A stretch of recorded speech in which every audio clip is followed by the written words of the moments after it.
tremendously better, I think.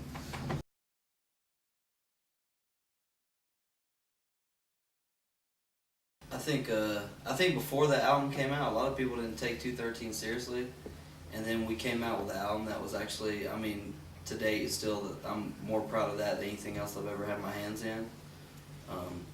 But I think once the album was released and once we started getting in kids' hands, is like we went from being like the most hated band in Columbus to actually having kids come to our shows, which was weird because when we first kind of started out, when Alan started the band, we kind of started out trying to get people to dislike us, and it kind of backfired.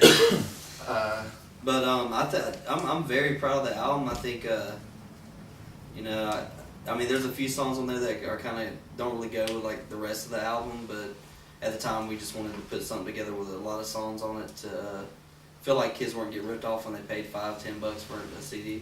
Yeah. But, And- My bad. Like I've only done one other recording ever, and it was like in the basement of one of my friends' houses. No one else to joke band. So, like when putting that CD out, like actually being on a CD and being able to like take something to my parents and be like, here I haven't been just fucking jerking off all this time. I actually did something as cool as fuck. And plus, like anytime that you're in a local band and you can look out in a crowd and see people singing the words along with you, even with metal vocals, they don't know exactly what they're saying sometimes.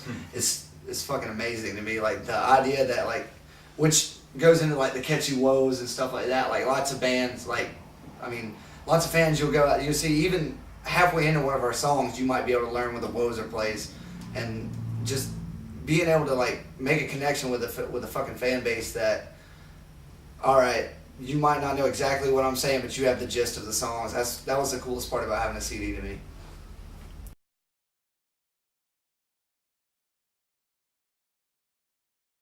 Well, originally when I started it, I was kind of at this point. I thought I would have done a lot more than what I've actually done. I released Haji and the Turbans album. It's probably like one of the big first things I've done. Re-released that. That was the band that kind of got me started into playing music. Done that. Recorded the X-Ray Vision album that hasn't been pressed yet. I've got an Automari CD that hasn't been pressed yet. Just money's kind of keeping me back from doing what I want to do, but I'm definitely using it to my advantage as far as booking and trying to get endorsements for the bands. And I just been so busy, tied up with like personal stuff lately, and I hadn't really had a whole lot of time to invest into the label. But soon, hopefully I can get things back on track. And I'm just trying to give it a chance for bands that I like to get heard. You know, bands that I think deserve it. You know, to actually get a chance at doing something like a promotional tool.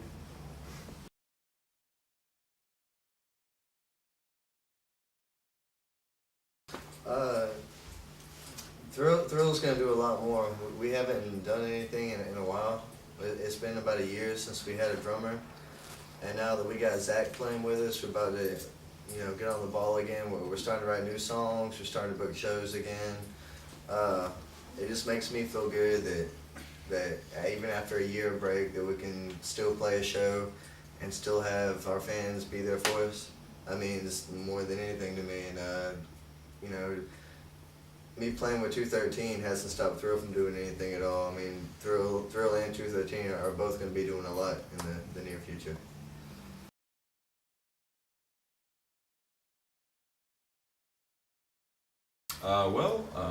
For anybody who doesn't know, we're actually building a recording studio in the basement of this house here, which I will run in conjunction with my good friend behind the camera, JR.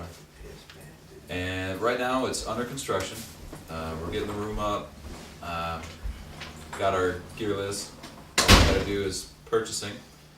It should be up and running in, what did we say, March?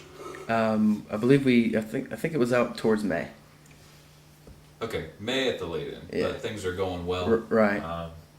And it's definitely going to be an opportunity for local bands to put out good quality recordings at cheap prices.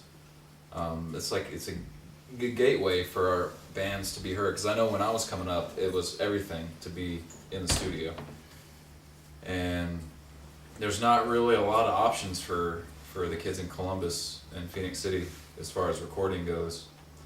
So hopefully, I mean, this will come up. It's something that I love to do, and you know, it's tied in with music. I enjoy it. I enjoy being in bands to record. I enjoy recording bands, and hopefully it'll be an avenue for a lot of these kids in new bands to get their stuff heard more.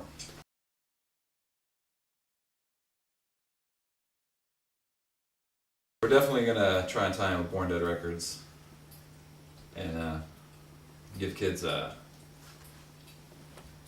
actual physical CD that they can be involved with, and a group of bands with Born Dead, and get some promotion, some shows outside of this city and its immediate surroundings. And really, it should bolster the scene and just really build it up.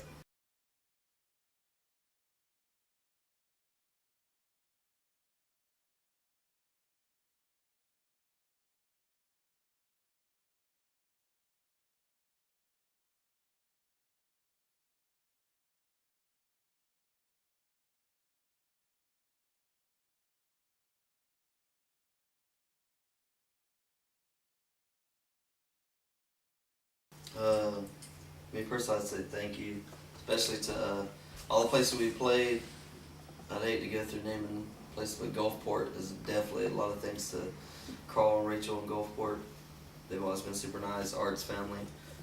Anybody that's fucking housed us when we're on the road, or bought an album, or bought a shirt, or messages on our Just MySpace or said, anything. hey guys, good job. Yeah. Yeah, thanks a lot to those people. I like to yeah. Once again, just thank you to anybody that's ever came to one of our shows and didn't fucking boo us off the stage or didn't leave when I started to drink puke or something disgusting like that. And no thank you to anybody that came to our shows just in case I was gonna do something gross, because we actually do play music. Well, fuck it. If you just want to come see me do something gross, come see me do something gross. And thank That's you to the kinda fun. booers too, because all you're Yeah. doing is making us want to play more. Yeah. Yeah. And as Lance would normally say, thank you to all the haters who like to talk shit, because that just gives me a reason to be And if more we get to badass. fighting, Yeah. cocking on. Yeah, and to Gadget from Gamer the Invincible, if I ever find out, like, one more person that's talking shit, like, you tell one more person you're talking shit about me, I'm gonna break your fucking jaw, and that's dead serious.